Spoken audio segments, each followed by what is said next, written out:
Kids doctor YouTube channel நேயர்களே, இன்று நாம் ஏர் ஃப்ரையர் மூலம் சமைப்பதனால என்ன பிரயோஜனம், என்ன பயன்கிறத பார்ப்போம். டீப் ஃப்ரை பண்ணதுனால, அதாவது வடையை, மட்டனை, சிக்கனை, மீனை, பொட்டேட்டோஸ், சிப்ஸு, ஃப்ரெஞ்ச் ஃப்ரைஸ் இதெல்லாம் டீப் ஃப்ரை பண்ணதுனால என்ன ஏற்படுது?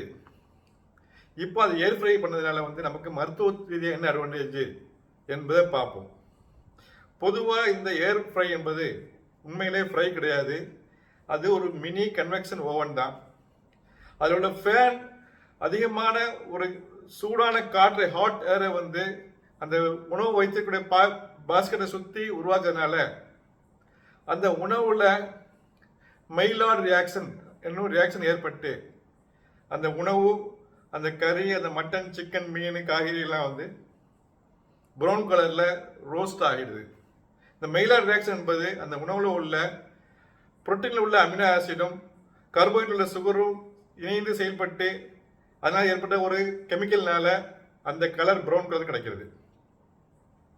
சரி, டீப் ஃப்ரை என்பது ஆயிலில் அதிக சூடாக கொதிக்க வைத்து அந்த உணவை ஹீட் படுத்துவது அல்லது சமைப்பது. சரி, டீப் ஃப்ரை பண்ணும்போது இந்த டீப் ஃப்ரைக்கும் ஏர் ஃப்ரைக்கும் என்ன வித்தியாசம்னு பார்த்தோன்னா, ஏர் ஃப்ரைல ஆயில் கொஞ்சமாக கன்சியூம் பண்ணுது. Almost one fraction of the oil, அதில் யூஸ் பண்ணுற ஆயிலோட ஃப்ராக்ஷன் ஆஃப் தி ஆயில் தான் இதில் யூஸ் பண்ணுறோம். இந்த ஆயிலரால வரக்கூடிய நன்மைகளை பற்றி கடைசியாக பார்ப்போம். அதுக்கு முன்னாடி ஒரு பொருளை அதிகபட்ச வெப்பநிலையில் ஹீட் பண்ணும்போது 120 டிகிரி செல்சியஸ் மேலே ஹீட் பண்ணும்போது முக்கியமான 3 காம்பனன்ட்ஸ் அந்த பொருளிலிருந்து வெளியாகிறது. முதலாவது அக்ரிலமைடு, இரண்டாவது கொலஸ்ட்ரால் ஆக்சிடேட்டிவ் ப்ரொடக்ட்ஸ், மூணாவது பாலிசைக்ளிக் அரோமேட்டிக் ஹைட்ரோகார்பன்ஸ். இந்த அக்ரிலைடு என்பது மெயினாக கார்போஹைட்ரேட், பொட்டேட்டோஸ், கிரைன்ஸ் அதை ஹீட் பண்ணும்போது அதுலேருந்து வர்ற ஒரு பொருள். இது பொட்டன்ஷியல் ப்ராபபிள் கார்சினோஜன், அதாவது கேன்சரை உண்டு பண்ணக்கூடிய காரணி என்று அனிமல் ஸ்டடீஸில் கண்டுபிடித்திருக்கிறார்கள். கொலஸ்ட்ரால் ஆக்சிடேட்டிவ் ப்ராடக்ட் என்பது முக்கியமாக மீனை ஹை டெம்பரேச்சரில் நம்ம ஃப்ரை பண்ணும்போது அதுலேருந்து வருகின்ற ஒரு பொருள் தான் கொலஸ்ட்ரால் ஆக்சிடேட்டிவ் ப்ராடக்ட். இந்த கொலஸ்ட்ரால் ஆக்சிடேட்டிவ் ப்ராடக்ட்னால கேன்சர், ஹார்ட் டிசீஸ் இது போன்ற நோய்கள் வருகின்றன. மூன்றாவதா, ஆயிலில் அதிகமாக ஹீட் பண்ணும்போது பாலிசைக்ளிக் அரோமேட்டிக் ஹைட்ரோகார்பன்ஸ் என்ற பொருள் உருவாகிறது. அந்த டீப் ஃப்ரை பண்ணும்போது அதில் புகையில இந்த பாலிசைக்ளிக் அரோமேட்டிக் ஹைட்ரோகார்பன்ஸ் இருக்குது. இதனாலையும் சில கேன்சர்களும் மற்ற நோய்களும் உருவாகின்றன. ஸோ இதெல்லாம் ஆயிலில் அதிக டெம்பரேச்சரில் யூஸ் பண்ணும்போது இது மாதிரி பிரச்சனை வருது. ஏர் ஓவனில், ஏர் ஃப்ரையில் இது மாதிரி பண்ணும்போது பொதுவாக நம்ம ஆயில் ரொம்ப யூஸ் பண்ணாதனால, அதிக ஹீட் பண்ணாதனால இந்த பொருள்கள் அதிகமாக வர்றது கிடையாது. டீப் ஃப்ரையில் வர்றதோட அக்ரிலமைடு என்னும் கார்சினோஜன் கிட்டத்தட்ட 90% கம்மியாக ஏர் ஃப்ரையில் வருது.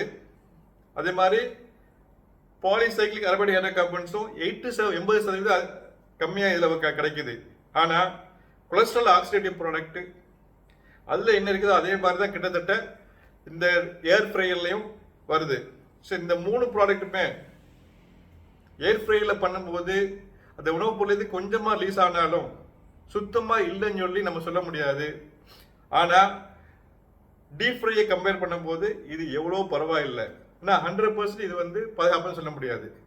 நம்ம நிறைய நோய்களுக்கு காரணம் தெரியாது. நான் என்னுடைய துணை நோய் இல்லை, நான் ஒழுங்காக உணவு சாப்பிட்றேன்னு சொல்லுவாங்க.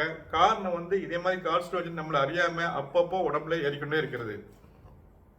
ஸோ ஏர் ஃப்ரையை யூஸ் பண்ணும்போது இந்த மாதிரி கார்சினோஜன்ஸ் அதாவது acrylamide, cholesterol oxidative product and polycyclic aromatic hydrocarbons மிக கம்மியாக வெளியாகுது. சரி, அடுத்தது இந்த ஏர் ஃப்ரையரில் ஆயில் யூஸ் பண்ணுறது ரொம்ப கம்மியாக யூஸ் பண்ணுறோம். அதாவது ஜஸ்ட் ஒரு ஃப்ராக்ஷன் ஆஃப் தி ஆயில் தான் டீப் ஃப்ரை யூஸ் யூஸ் பண்ணுறோம். ஸோ இந்த ஆயில் கம்மியாக யூஸ் பண்ணும்போது இந்த ஆயிலே கிடைக்கிற கலோரிஸ் கம்மியாகுது.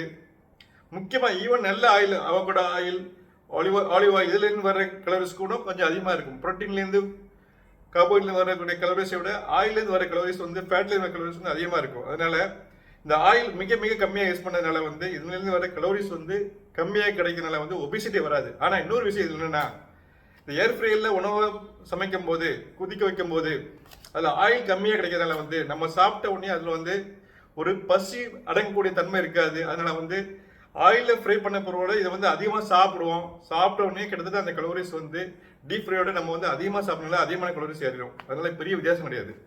ஆனால் இந்த டீப் ஃப்ரையில் வந்து நம்ம கொதிக்க வைக்கும் போது டிரான்ஸ்ஃபேட் எங்களுடைய ஃபேட் வெளியாகுது. அந்த டிரான்ஸ்ஃபேட்னால ஒரு எல்டிஎல் கொலஸ்ட்ரால் கெட்ட கொலஸ்ட்ரால் அதிகமாகுது. இது வந்து ஹார்ட்டுக்கு நல்லது இல்லை, ஹார்ட்டுக்கு பிரெயினுக்குலாம் நல்லது இல்லை. ஸோ மொத்தத்தில் பார்க்கும்போது பொதுவாக நம்ம உடல்நலத்தை பாதுகாத்திற்கு இந்த மாதிரி ஏர் ஃப்ரையரை யூஸ் பண்ணலாம். யூஸ் பண்ணும்போது ஆயில்